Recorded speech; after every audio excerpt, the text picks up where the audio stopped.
All set? Good afternoon, ladies and gentlemen, and thank you all for coming. I'm standing here with my law enforcement partners in the Gilgo Task Force to announce the indictment of defendant Rex Andrew Heuermann, 59 years of age. And he's been arrested by the Suffolk County Police Department's homicide detectives, and he's been indicted in a grand jury presentation by the Suffolk County District Attorney's Office for the murders of Melissa Bartholomew, Megan Waterman, and Amber Costello. The investigation of Maureen Brainerd Barnes is ongoing. These young women went missing between July of 2007 and September of 2010. They were found in December of 2010 by the Suffolk County Police Department, and then there was nothing, absolutely nothing. For the next 13 years, their cases went unsolved until today. When I took office in January of 2022, I made Gilgo a priority. I made Gilgo a priority before I took office. I met with the victims' families, some of whom I'm proud to have standing with us today, and I told them that we were going to handle this case differently. We were going to do it differently, and that when I showed up, you weren't going to see me calling the media and being on Gilgo Beach with a giant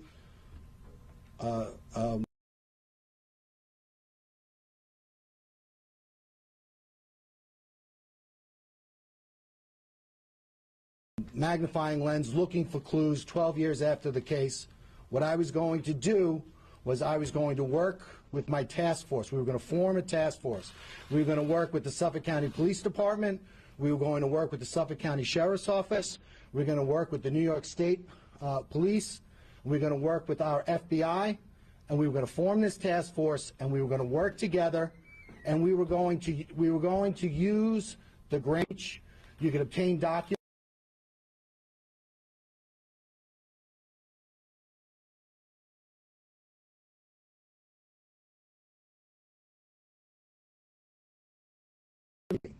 And we knew that when we were investigating this case and when we dealt with the media or whatever it was we were doing, we were playing before a party of one, because we knew the person responsible for these murders would be looking at us. So we were very careful how we handled the investigation. We maintained the integrity of the investigation. Most importantly of all, we maintained the secrecy of that investigation, and I think that's paid dividends as we've seen today. Now, I think that when we had the task force, the first thing we did, got together with Suffolk County Police Commissioner Rodney Harrison, and we formed the task force. Our first meeting was February 1st of 2022. And what we did, well, all of the agencies here, we made the commitment. We were going to take our most talented investigators. So in the District Attorney's Office, we took ADAs, myself included. We took analysts. We took detective investigators. And they worked on a daily basis with other talented investigators from all of the agencies here. We started that in February 1st in 2022. 6 weeks later, on March 14th, 2022, the name Rex Heuermann was first mentioned as a suspect in the Gilgo case. A New York State investigator was able to identify him in a database, and from that point on, we used the power of the grand jury, over 300 subpoenas and search warrants looking into this individual's background to bring us to this day. So I'm proud. I know that this case is over, but I'm proud of what we've accomplished up to this point. I know we have more to accomplish, but I'm also thankful for the partnership of the task force, because certainly without the participation of the task force, we wouldn't be standing here. Before I thank some folks and turn it over to our partners. I just want to talk a little bit about the evidence in the case. I know a lot of people know about the case. As I indicated, the victims went missing between July of 2010 and July of 2007 and September of 2010. And in December of 2010, their bodies were recovered. They were buried in a similar fashion, at a similar location, in a similar way. All the women were petite.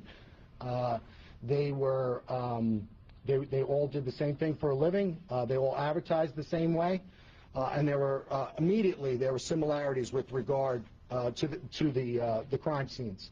All the women were bound at the head, at the midsection, or at the chest, and later at the legs. The other thing I think that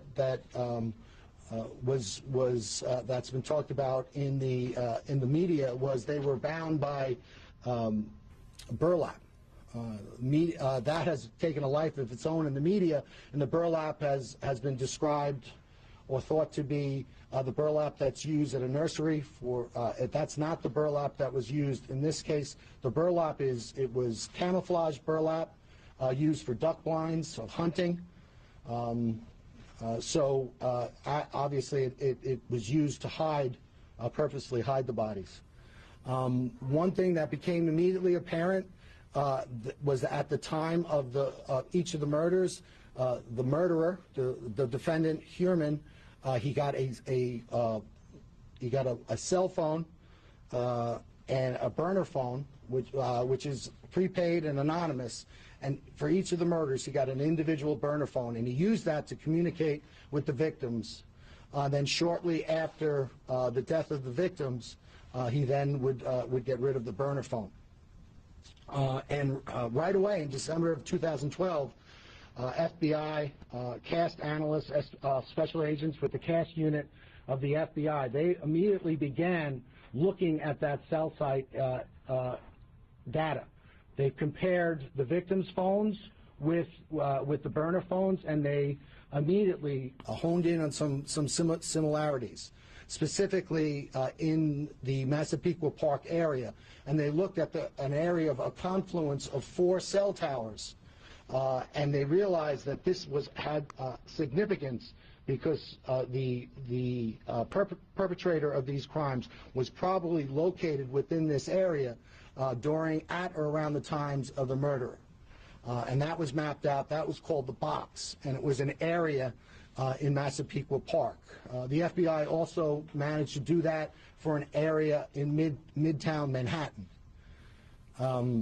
And so that was an investigative lead. The other investigative lead at the time was, even though there was a significant amount of time that elapsed with regard to before the victims were recovered, there was some significant evidence recovered.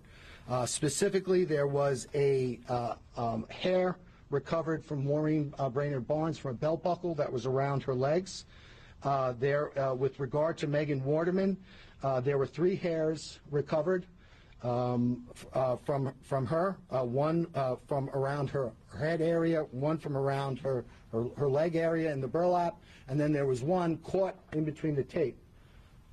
And that was recovered. Amber Costello also had a significant hair that was recovered during the time of the recovery. But again, the crime scene, because it was out there for so long and because it was exposed to the elements, those hairs were degraded, so you couldn't use traditional DNA analysis on it. You would have to wait and use mitochondrial DNA. And back in 2010, the technology wasn't there for mitochondrial DNA. So the investigation proceeded, but also technology proceeded as well. And then in January and February of 2022, we formed the task force. We began working collectively. And then a mere 6 weeks later, on March 14th, 2022, Rex Heuermann was identified for the first time. And the manner in which that was done was the New York State investigator looked at a database. Amber Costello, the day before her disappearance on September 1st, 2010, she met with an individual for the purposes of having him pay her money for her services, but she involved herself in a ruse where once the individual gave her money, and other individuals came into the house, pretended to be significant others, confronted the individual with the purpose of making that individual uncomfortable, having him leave without retrieving his money, and that's exactly what happened.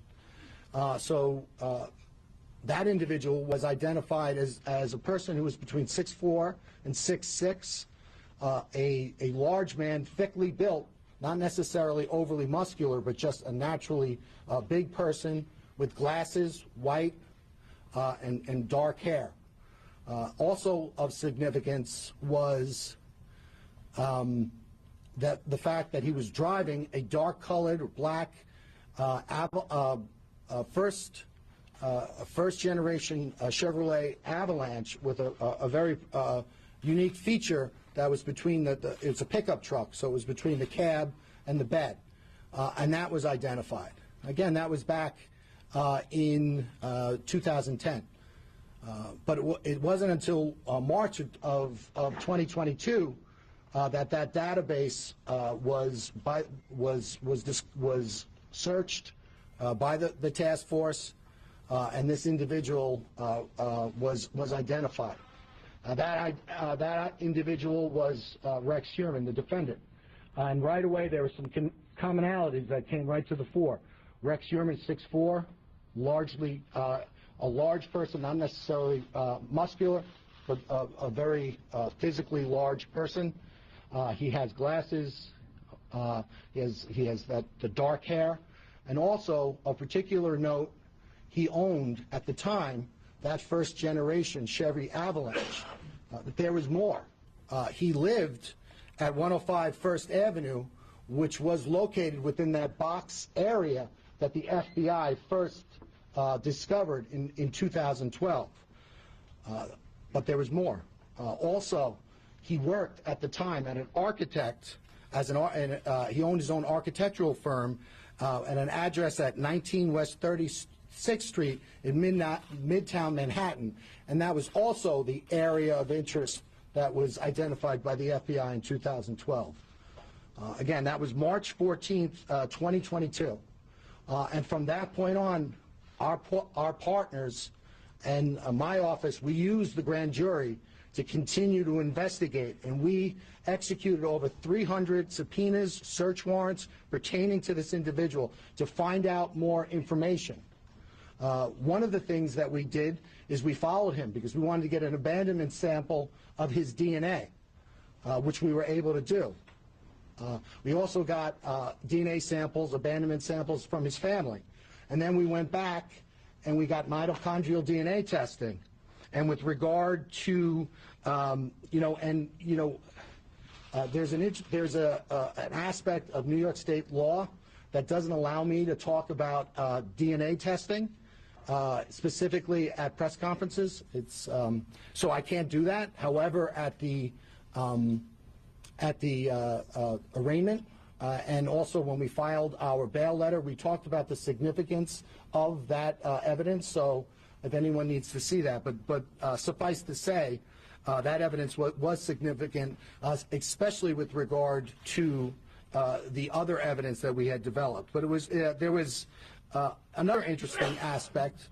We looked at the Heuermann family travel records, and we learned that during the murders of the last three women, Bartholomew, Waterman, and Costello, that during the commission of those murders, the defendant's wife and children were out of New York State, and he was alone in the tri-state area. We also went back and looked at his cell site records, and we compared his personal cell site records with that of the 4 target phones, and we saw that there was areas of commonality. In other words, that whenever the target phones would bounce off a cell tower, if the Heuermann personal phone bounced off a tower, it was always consistent and in close proximity with the target phones. And at no time was there ever an instant where those target phones were, for instance, in New Jersey while the defendant was on Long Island. So that was completely consistent. The other thing that we looked at was we looked at his use of burner phones, and we followed, using the grand jury, using the great investigative help from our partners, we followed his use of burner phones. We were able to identify 7 separate burner phones that he used. We were able to use fictitious or fraudulent email addresses and get Google warrants, and from there we got his searches. And we learned what the defendant was searching. In a 14-month period, he had over 200 searches pertaining to the Gilgo investigation. Not only was he looking at investigative insight, he was trying to figure out how is the task force using cell phones to try to figure out what's happening. What are the developments with regard to the task force? And this really supported our decision to keep our investigative focus secret, because we knew that this one person would be watching, and we didn't want to give him any insight into what we were doing. And we also didn't want him to know just how close we were getting. So we maintained the grand jury secrecy, and we maintained the integrity of our investigation. In addition to those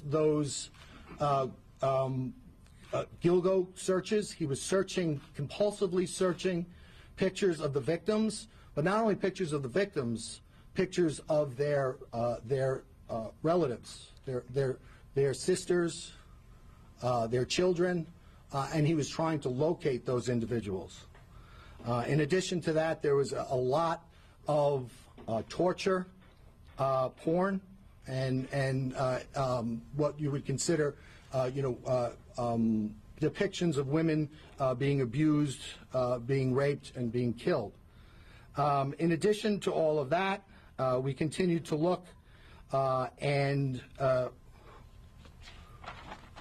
we were able to determine that Chevy Avalanche that was used during the commission of the Amber Costello crime, that Chevy Avalanche was in South Carolina.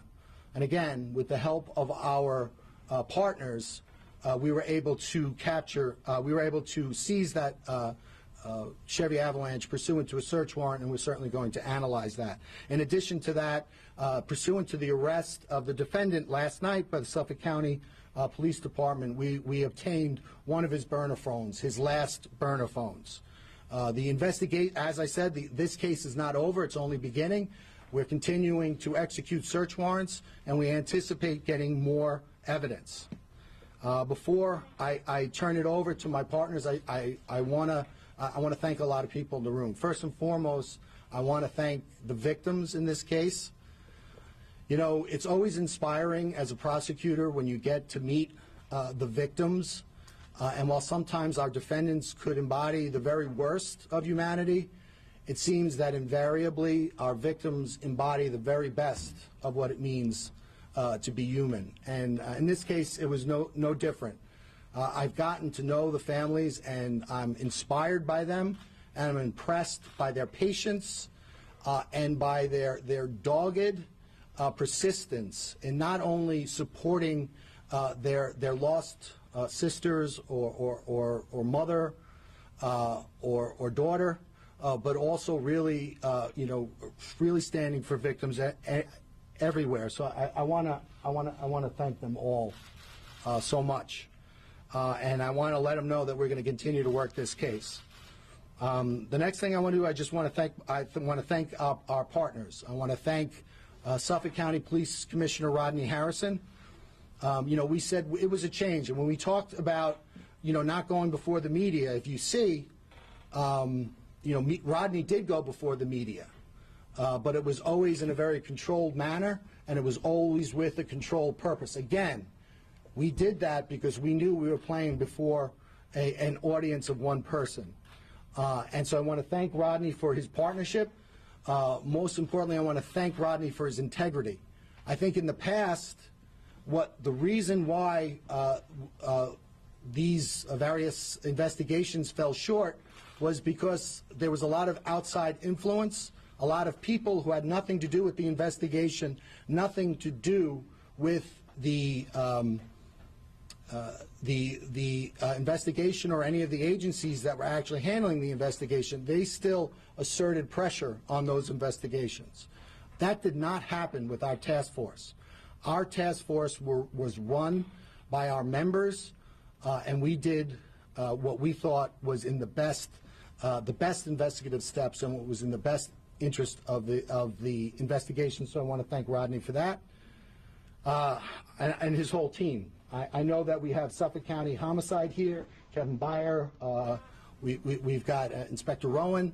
And I know that they've been around, and I know that they're here, and I know that they stand in the shoes of their past investigators, and I want to congratulate them, and I want to thank them for their partnership. I also want to thank Sheriff Errol Toulon. Everything I said about Rodney, I could say about Errol. Errol is an unbelievable partner. He was an unbelievable partner in this case. During the pendency of this case, and one of the reasons why we had to take this case down was we learned that the defendant was using these alternate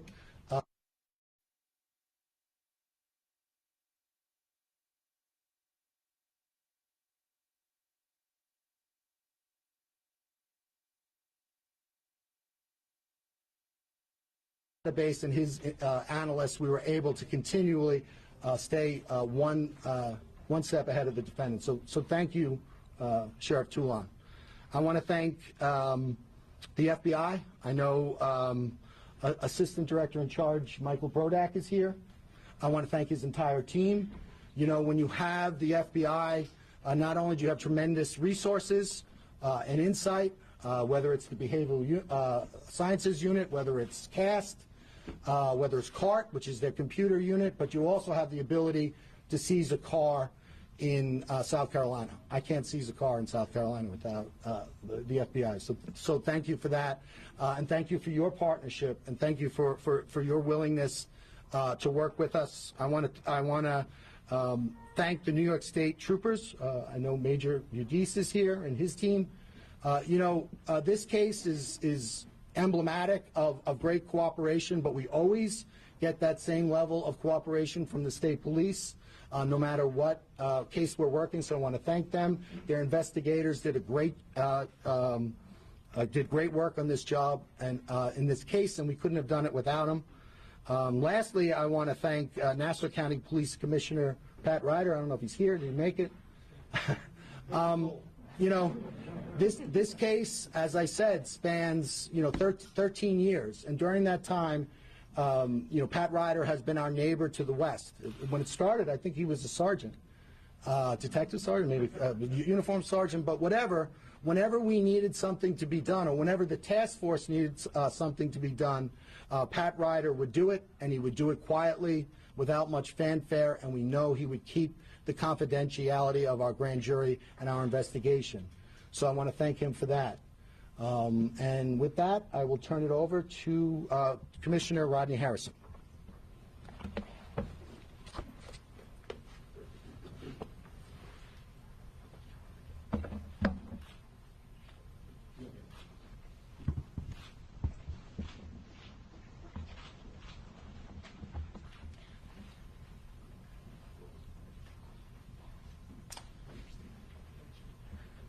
Good afternoon. Today is a good day. And before I acknowledge the individuals that had a role in getting to this place, I would first and foremost like to offer my deepest condolences to the family members. To the family members of Amber Costello, Melissa Bartholomew, Megan Waterman. I can only imagine what you had to endure over the last decade regarding knowing that your killer was still loose. God bless you.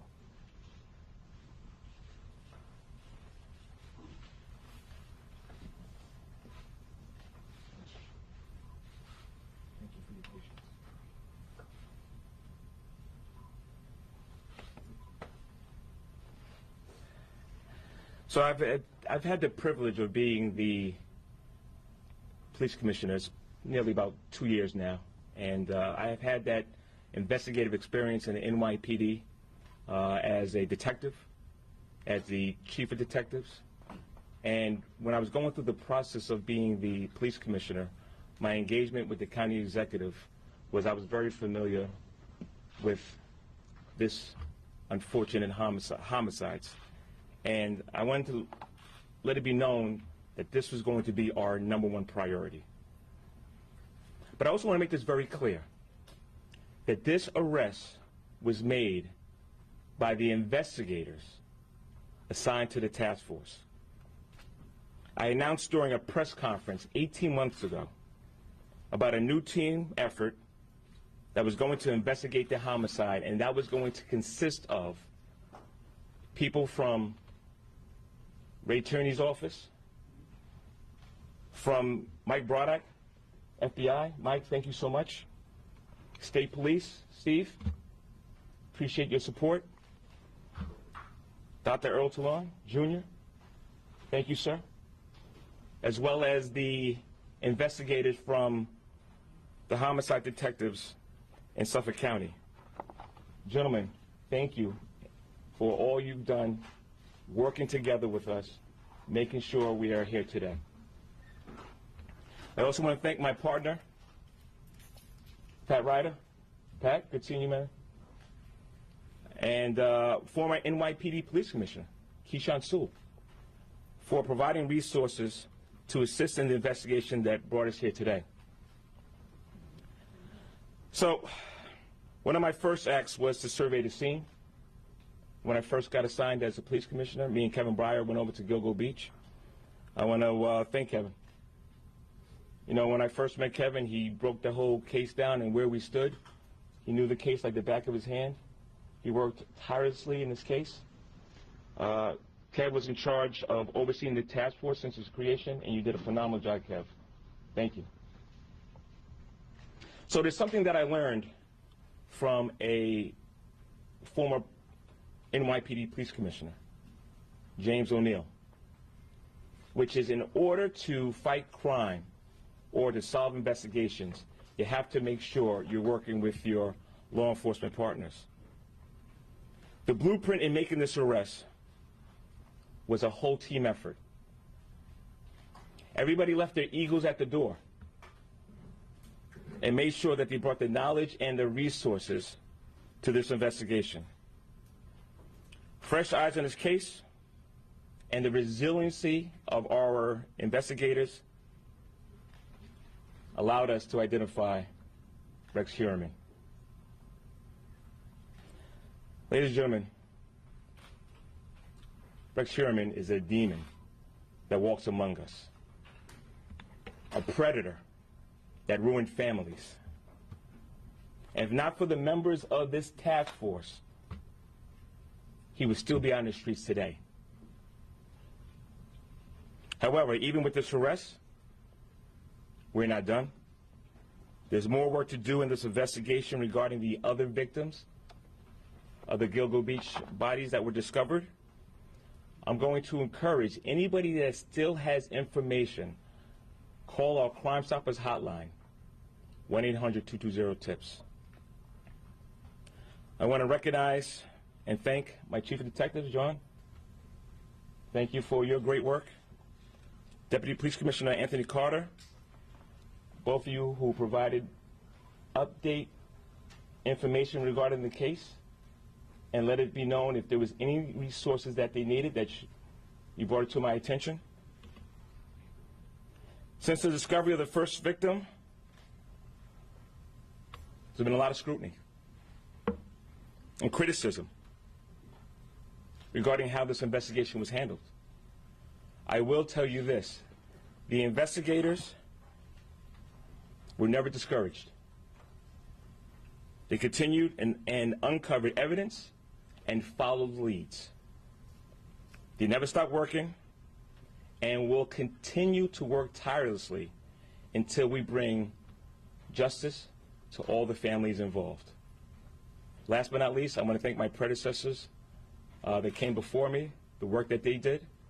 I want to thank them for really laying the foundation that helped us get to here today. Thanks, Ray.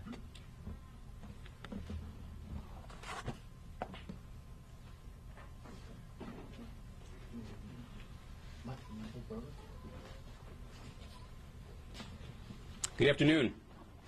My name is Michael Brodak.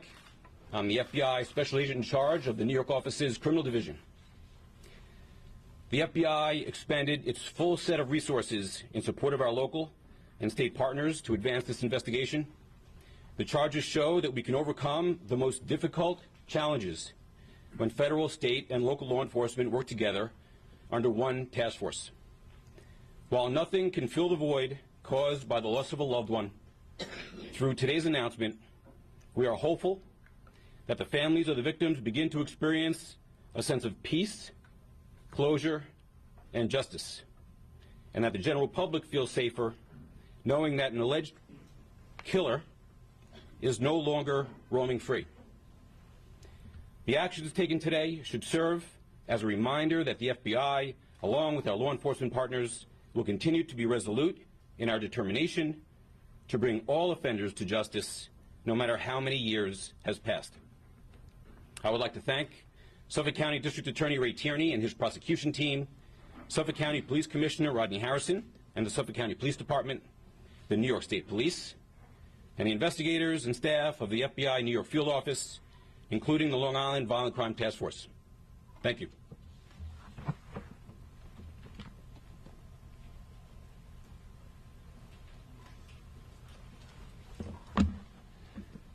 Good afternoon. My name is Dr. Errol D. Toulon, Jr., and I'm the Sheriff of Suffolk County. I would profoundly like to thank the District Attorney and the Police Commissioner for including me not only here today, but for including the Suffolk County Sheriff's Office and recognizing the importance of jail intelligence. It is extremely important when you realize that we created our human trafficking unit in 2018, that there are victims in our community, and that intelligence is being shared by many of the men and women who are incarcerated today. And we have seen many disjointed investigations occur, and leading up to the leadership of these two men have really brought everything together. I am proud that today we stand here a little bit closer to bringing closure to the families and extend my deepest condolences to all of you.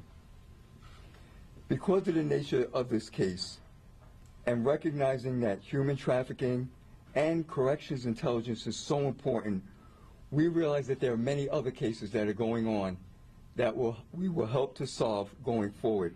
So I thank my intelligence staff and team that are here today for their diligence and their work. While we did our part in this investigation, we continue because we have to house this individual. We have already designated or talked about certain locations where we will house him, and in addition, the security measures we will implement in our facility to make sure that this individual is brought to justice the way he should be. Thank you very much, and have a good day.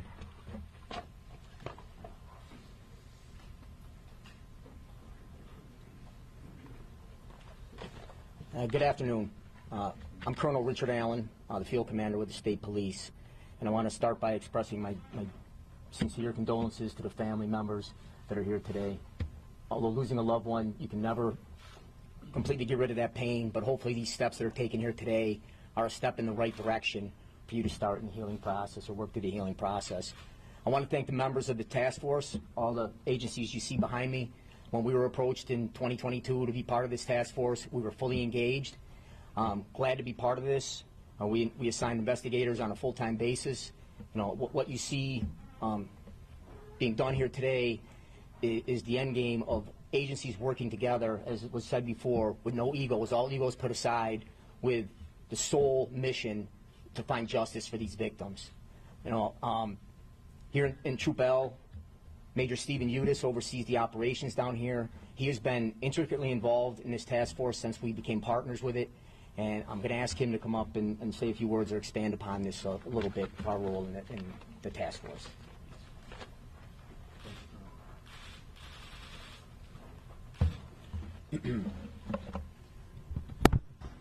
Thank you, Colonel. Good afternoon. I'm Major Steve Udis, New York State Police, Troop L, Long Island Troop Commander. I'd like to take this opportunity to start off by acknowledging the DA, Ray Tierney, and Commissioner Rodney Harrison for having the vision to see that forming a task force might breathe new light into this investigation. The state police were asked in early 2022 to join this task force, and once requested, we were more than willing to do so. We were also very pleased that we were able to make some very meaningful contributions in this case to help propel it forward. I'd like to take this opportunity to thank all of the task force members from the different agencies and congratulate them on a job well done. I think this case represents an example of what we as law enforcement can do when we pool our resources together and we work together. I would also like to mention the state police member assigned to this task force. You were provided with a mission, and that mission was to participate in this task force, put everything else that you were doing aside, place 100% of your attention on this case, and help push this case forward. You more than accomplished that mission. I congratulate you on a job well done, and I commend you for your outstanding work. To the families, I'd like to say that on behalf of myself and the New York State Police, we offer you our deepest condolences. We recognize that these crimes may have happened years ago, but that pain continues. Our hope is that this development today provides you with some relief and some comfort, knowing that the person responsible for your loved one's death is now being held accountable, and he's no longer a threat to anyone else in society. I want you to know, additionally, that the state police is not done here. We are remaining committed and will continue to support the Suffolk County District Attorney's Office, the Suffolk County Police Department, and this task force as we move into the next phase of this process. That's the prosecution. I would also like to say something to everyone watching this with us today. There's been a lot of discussion here today about charges, about the suspect, about what happened, but I would also like everybody to take the time to join with me and keep the families of the victims and the victims themselves in your thoughts and in your prayers. Each one of these victims was a family member and a loved one, and their void and their loss caused great pain, and they did not deserve this. Nobody is deserving of this. We hope this development today will bring some comfort to them as they move forward. Thank you.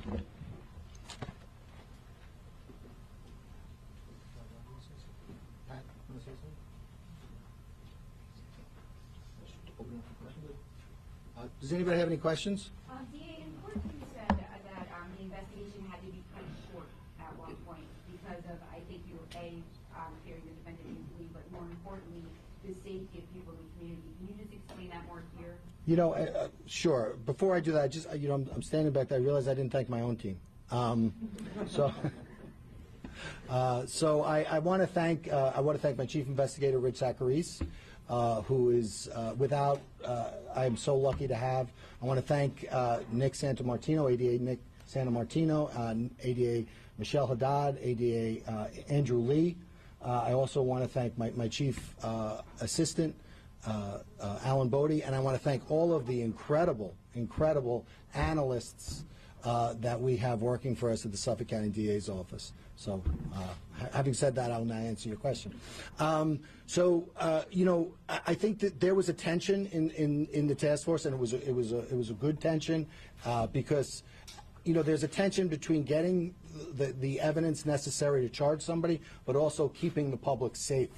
And that's the tension that we always deal with. So as we were working forward, and you know, we had Suffolk County PD, we had the FBI surveilling the defendant. Obviously, that can't be all the time, but we were reasonably assured with that. But this individual was a person that continued to patronize sex workers at all hours of the night. He continued to use fictitious email addresses, fictitious identities, burner phones. And so as we worked through the case, and we got closer and closer, all of a sudden, and we built the evidence, suddenly the balance tips in favor of public safety. So, I think we all wanted as a task force to continue it, but I think collectively we felt that it was time to strike that balance and to take him off the street. So that's what we did. Yeah, I see that you have some of the family members gathered here today. Could you introduce some of them, and if they wanted to say anything about the news? I don't believe they. Does anybody want to say anything? No, they're here. They're. I could tell you they're the Waterman, Bartholomew, and Brainerd Barnes family members, but they're here. They're here first and foremost to support their loved ones, and we're happy and grateful to have them here. Are you looking at any other people? Do you believe that there are multiple people responsible for the remains, for the murders? This portion had to deal with the deaths of these 4 young women. And that's what we focused on. That was what the grand jury investigation was focused on. I talked about the commonalities, and the commonalities, all of those commonalities that we talked to were unique to these 4 separate cases. So that's what we're working on. I think the other members of the task force said, we're going to continue, and continue to work and investigate and try to get a small measure of closure for all the victims' families. But for right now, this defendant, it's this defendant with these 4 victims. The other remains, is there any relationship between the person, the Heuermann, and the other remains, other than the 4 women? I'm here to talk about what we did with regard to these 4 victims, and as I opened my address by talking about the need to maintain investigative secrecy. So we are going to maintain that investigative secrecy, and when I talk about other individuals and other cases, it will be after they have handcuffs on. You mentioned that there was a New York State officer made the link with Heuermann. He looked at data, and that's when Heuermann came up shortly after the task force. Explain that. Can you talk a little bit more about that? So, I mean, we talked about some of the evidence that was there.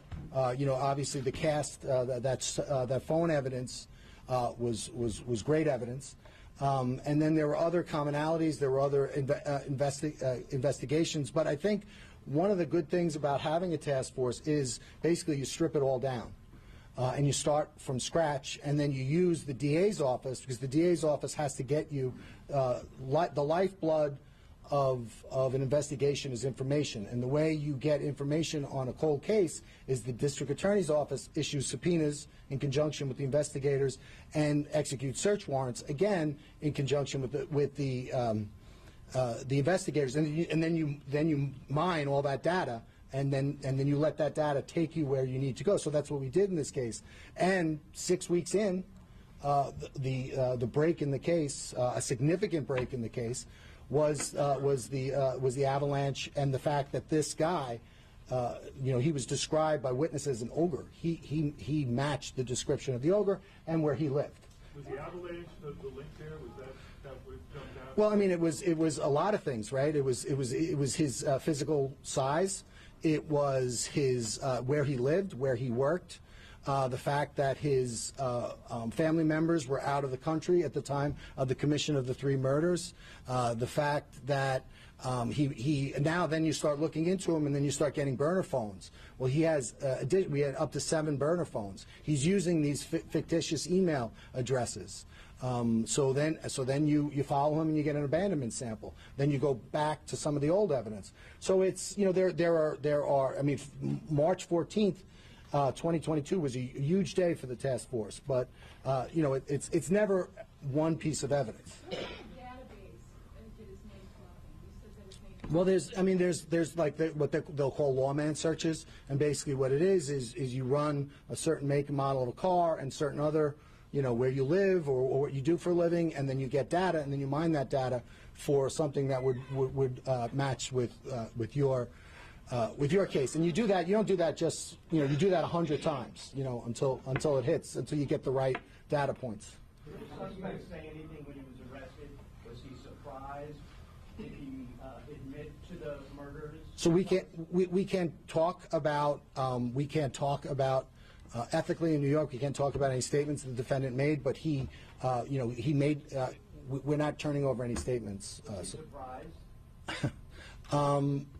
I would say he was, yes. You mentioned a unique feature that helped you track down the heavy avalanche. Yeah. So in between the bed and the cab, there's like a little triangular ornament almost, and it's unique in the way it's configured. It's unique to the avalanche. It was unique to the avalanche at that time, and that was something that was pointed out by witnesses. Might there be other victims? What? Well, the investigation is continuing, and I would never say never. And we're going to continue to look at, again, now this is a watershed event in this case. And so we've now are going out and we're executing more search warrants. We'll get more information, more data, and together we'll look at that and see where it leads. Can you share what the other victims' families are feeling today? I'm sorry? Did you speak to the other victims' families? Did they tell you how they're feeling today? Which so this investigation had to do with these 4 victims. So we've been in touch with the 4 victims through the grand jury process. With regard to victims in general and other victims, who lost people in the vicinity of that area, we speak to our victims all the time. But those are conversations that we keep between ourselves. The grand jury one victim that has not been linked to the charges to this suspect. So it's so first off, Maureen Brainerd Barnes. The other 3. One went missing in 2009. I believe the others in 2010. She was in 2007. So it was a little bit more remote in time. We are working through evidence. A lot of that evidence has to do with forensic evidence and analyses that are not completed. But once those analyses are completed, we feel good about the case, and we're going to just continue to let that process go. And again, I think the initial plan was to allow the grand jury investigation to go a little further, but at a certain time, again, the task force felt, we need to, for reasons having nothing to do with the evidence in the case, we need to take it down. And can you just sum up this defendant? You've seen a lot. Can you just sum up this defendant and what he is? He's, it's as a prosecutor and as investigators, he is charged with a crime. There are certain elements in which we need to prove that crime. We are going to prove those elements. We're going to work hard. We're going to convict him, and we're going to hold him responsible for what he did. And whether, what I think of him personally, whether I like him, whether I don't like him, it doesn't matter. We are going to hold him responsible for what he did in this case. When was the grand jury impaneled, and is it concluded?